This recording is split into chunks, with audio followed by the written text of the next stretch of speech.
السلام علیکم. I hope you will be doing well.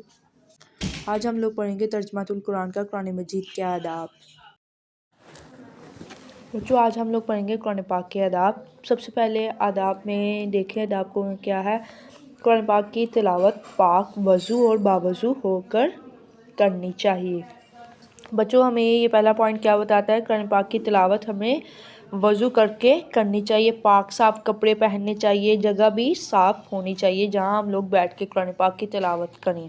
اب دوسرا پوائنٹ ہے، تلاوت شروع کرنے سے پہلے تعوذ و تسمیہ پڑھنا چاہیے. اب بچوں ہم لوگ اللہ تعالیٰ کا نام کوئی بھی لیتے ہیں، قرآن پاک پڑھتے ہیں یا حدیث پڑھتے ہیں، کچھ بھی، تو سب سے پہلے ہم لوگوں نے تعوذ و تسمیہ پڑھنا ہمارے لیے لازمی ہے. تعوذ کیا ہے؟ اعوذ باللہ من الشیطان الرجیم. تسمیہ کیا کسے کہتے ہیں؟ بسم اللہ الرحمن الرحیم.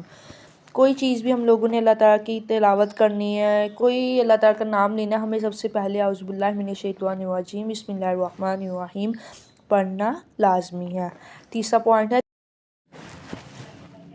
تجوید کے ساتھ تلاوت کی کوشش کرنی چاہیے.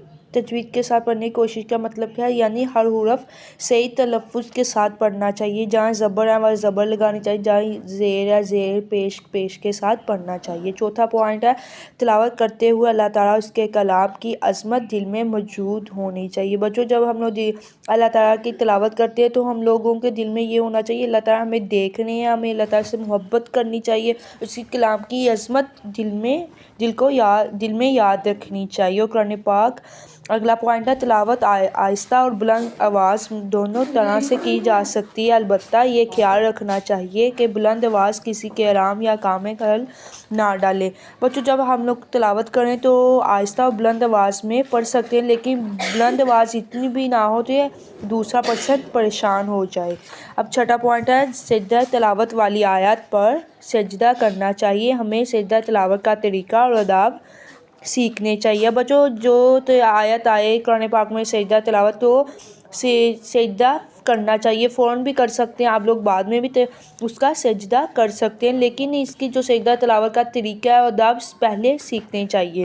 اب 7 والا پوائنٹ ہے، جب قرآن پاک کی تلاوت کی جا رہی ہو تو اسے خاموشی اور توجہ سے سننا چاہیے. بچوں قرآن پاک کے آداب میں سب سے ضروری تو سبھی پوائنٹ ہے، لیکن قرآن پاک کو خاموشی اور توجہ سے سننا چاہیے تاکہ ترجمہ پڑھتے ہوئے وقت یہ سوچیں کہ آیت کا مطلب کیا ہے، اسے اچھی طرح سمجھیں، دل میں ڈالیں کہ اللہ تعالیٰ ہمیں یہ بیان کر رہے ہیں. اسے خاموشی اور توجہ سے سننا چاہیے، اس پر عمل بھی کرنا چاہیے. جو ہم ترجمہ پڑھتے ہیں یا سنتے ہیں اس پہ ہمیں عمل بھی لازمی کرنا چاہیے. اگلا پوائنٹ دیکھیں، قرآن پاک کے ترجمہ کے مطالعہ کے وقت خوب غور و فکر کرنا چاہیے تاکہ آیت کا مفہوم اچھی طرح ذہن نشین ہو جائے.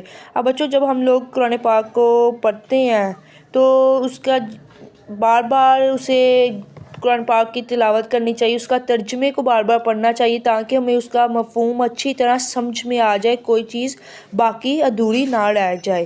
اب 9 والا پوائنٹ ہے، اللہ تعالیٰ اس کے رسول پاک صلی اللہ علیہ وآلہ وسلم کی محبت اور اطاعت کے جذبہ سے سرشار ہو کر احکام دین سیکھنے اور ان پر عمل کرنے کی نیت سے قرآن پاک کا مطالعہ کرنا چاہیے. اب اس کا کیا مطلب ہوا کہ قرآن پاک پڑھتے وقت اللہ اس سے رسول پاک صلی اللہ علیہ وسلم کی محبت اور اطاعت کی نیت کرنی چاہیے. کیا کرنی چاہیے؟ نیت کرنی چاہیے. اب 10واں پوائنٹ ہے، اللہ تعالیٰ حضرت محمد صلی اللہ علیہ وآلہ وسلم کی عظمت اور جنت اور خوشی خبری والی آیات اور ترجمہ پڑھتے وقت خوشی کے اظہار اور شکر کے ساتھ اللہ تعالیٰ سے اس کی رضا اور جنت کی دعا مانگنی چاہیے. بچوں خوشی والی آیت پڑھتے وقت ہمیں خوش ہونا چاہیے اور اللہ تعالیٰ کا شکر ادا کرنا چاہیے، کیونکہ اللہ تعالیٰ نے ہمیں اتنی نعمتیں دی. سب سے پہلے ہمیں اسی کا شکر گزار بندہ بننا چاہیے کہ اللہ تعالیٰ نے ہمیں مسلمان گھرانے میں پیدا کیا، الحمدللہ.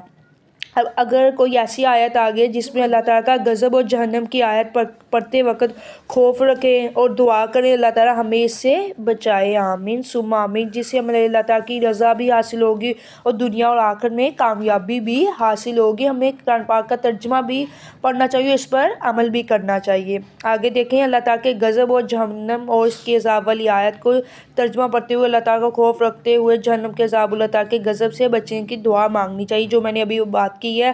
اگر کوئی آیت ایسی آ گئی جس میں اللہ تعالیٰ عذاب والی آیت ہمیں ڈرا رہے ہیں یا کوئی خوف والی آیت آتی ہے، ہمیں اللہ تعالیٰ سے استغفار کرنی چاہیے۔ لاسٹ والا پوائنٹ دیکھیں، اب لاسٹ والا بچوں پوائنٹ دیکھیں، تلاوت کے آخر میں اپنی اور اپنے والدین، اساتذہ کرام، محرومین اور پوری امت مسلمہ کے لیے سلامتی اور بھلائی اور مغفرت کی دعا مانگنی چاہیے۔ بچوں جب ہم لوگ قرآن پاک پڑھتے ہیں، نماز پڑھتے ہیں، اس کے بعد دعا مانگنا تو لازمی حصہ ہے۔ دعا عبادت کا مغز ہے۔